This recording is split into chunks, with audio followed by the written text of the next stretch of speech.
Right, this is the 49er boat breaker. It just clips onto the forestay and you just pull her on. And this system, it's got a little 6-to-1, so it's quite easy to pull on. And just guide the thing in. I'm on target there. There we go. And then you can literally just free it off, take her off and she's clear. Split pin on, and all is well. And on this, we also just tie the jib cunningham just through here, but we've drilled out the hole and made it really smooth so the string doesn't fray.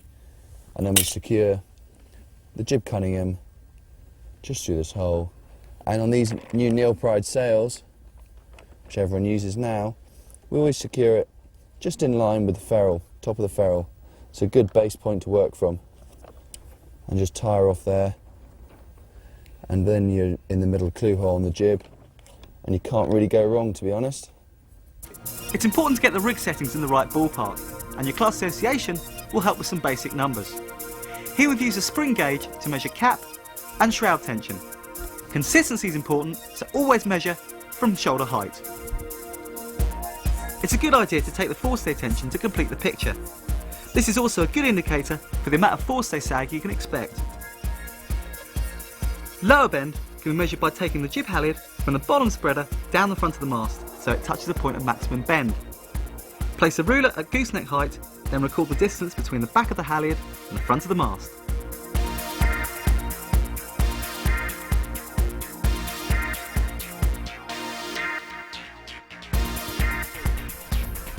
To know the basics of how the rig works, we don't need to be in Spain, it's a walk in the park. Harnessing the power of the rig is about minimising twist, and the fully buttoned mainsail with roach can be held almost twist-free with the right amount of leash tension. First of all, let's have a look at the effect of the main sheet.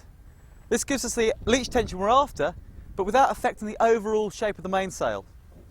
As we can see, as I pull the main sheet on, we're tensioning the leach of the main, but the shape itself isn't affected.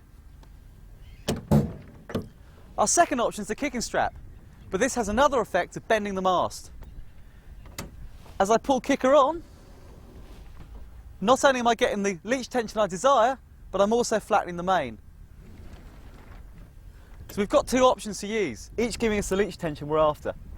The skill comes from knowing which control to use and when. Having mentioned that harnessing power was about controlling twist, we're going to use the main sheet as our primary control.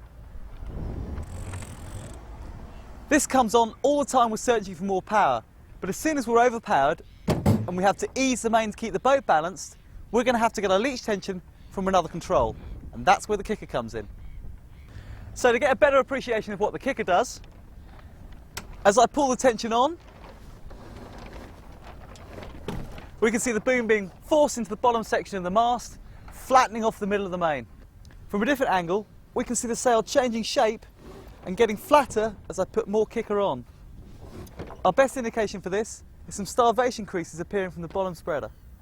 The 29er demonstrates this brilliantly, because without lowers, too much kicker overbends the mast, giving us the diagonal creases we see here.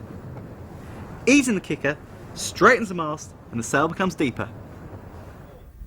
The Cunningham's one of the most misunderstood sail controls.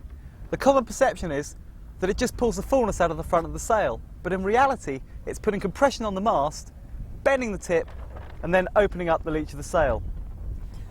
As I pull tension on, we can see the mast bending aft and the sail opening up.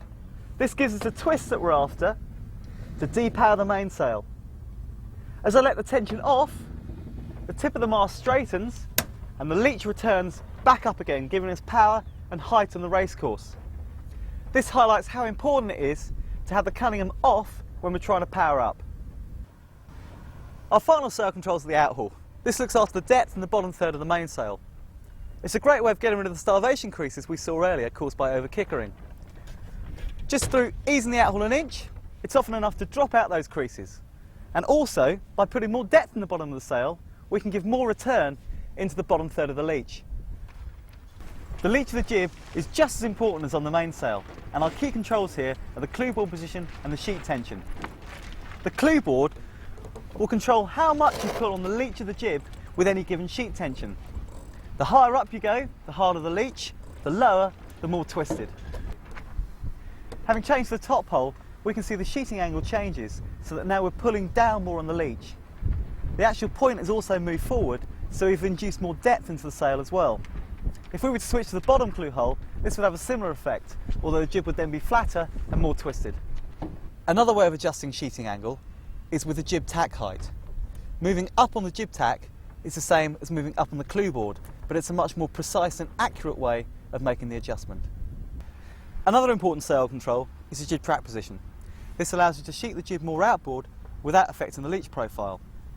In general terms, the windier it gets, the further out you're going to have to sheet the jib. This is to take into account the fact that the main's going to be off the centre line. Our final sail control is the jib halyard. This is pretty much self-adjusting, so it's pretty easy to set up.